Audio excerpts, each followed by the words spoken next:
and the Waiting Game, Chapter 13, 7th Inning Stretch. By the 7th inning stretch, Bat's whole body felt twitchy from sitting. Dad loved the 7th inning stretch. He called it a fun tradition. Bat thought of the 7th inning stretch as the earliest possible opportunity to get Dad to leave a baseball game. If the scores weren't close, sometimes Bat could convince Dad to head home after everyone finished singing "Take Me Out to the Ball Game." The 7th inning stretch happened after one team had had its turn at bat, but before the other team came out to hit. All the players left the field, and everyone in the stands got on their feet.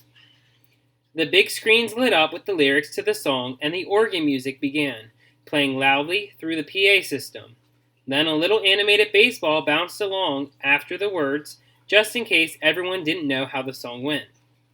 Dad dropped his arm across Bat's shoulder and began to sway back and forth to the tune, swaying Bat along with him. "Take me out to the ball game," sang the crowd after all around Bat.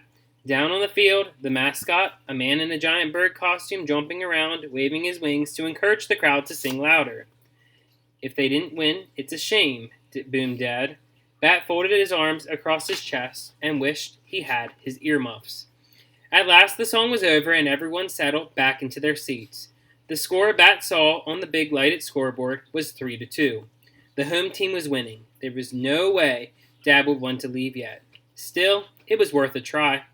"If we go now, we could beat the traffic out of the parking lot," Bat said. "And miss the end? No way," Dad said. "Hey, do you want another hot dog?" Bat shook his head. He had already eaten 2 hot dogs and a bunch of popcorn and was feeling slightly sick. He slumped down in his seat, resigned to staying for the rest of the game. Dad straightened the baseball cap on Bat's head, which was an exact match to the cap Dad was wearing, and which Dad had just given him that day. "You know, Sport, you could try a little harder to enjoy the things I'm interested in. It's a good talent, learning to appreciate other people's interests." "Well," said Bat, "you don't try very hard to appreciate my interest. You haven't even met Thor, and he's the most interesting thing in my life." Dad didn't say anything for a while. The teams jogged back onto the field and took their positions.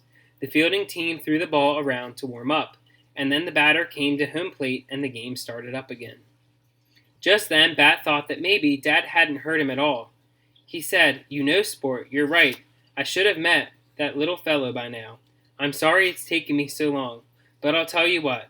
You let me tell you a few things about baseball and try your best to enjoy the rest of this game, and then tomorrow when I drop you off with your mom, we'll spend some time together with Thor. How does that sound?" Bat smiled. It sounded good. "Okay," Dad said as they settled back into their seats after a final visit to the concession stand. Though Bat had no more room for hot dogs, he found he could make a little space for cotton candy. Let me tell you a few things that I love about baseball games, starting with the most important part, the stats, Bat guessed. He knew how much Dad loved keeping track of the players' statistics, batting, pitching, fielding, base running. Dad had a whole stack of notebooks that he kept in the top drawer of his desk, dedicated to keeping track of statistics. "The stats are pretty great," Dad said, "but it's not the stats that I like best." "Is it the hats?" Bat asked. Dad had a shelf in his closet where he kept his collection of baseball caps. He liked to wear the cap to whatever team he was cheering for, whether he was at the game or watching it on TV.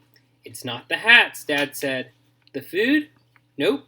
"The crowds?" "No." "The mascots?" Dad laughed. "It's not the mascots." "I give up," Bat said. "What's your favorite thing about baseball?" "It's this," Dad said, relaxing in his seat and putting his arm around Bat's shoulders again. "This right here. Sitting next to someone I love, having a snack and something to drink, enjoying the outside air together, spending time together, being with you." Bat could point out to Dad they could do most of these things back at the apartment or at the park. It didn't have to be at a baseball game. Technically, Dad's argument was flawed, but instead of pointing this out, Bat paid attention to the pleasant warmth and weight of Dad's arm across his shoulder. He pinched off some cotton candy and popped it into his mouth, enjoying the way it changed from fluff into melting sweetness. He looked out across the field, not trying to keep track of the players or the score. Instead, he tried to melt a little like the cotton candy and just be happy to be right there at the game with his dad. The moment was sweet.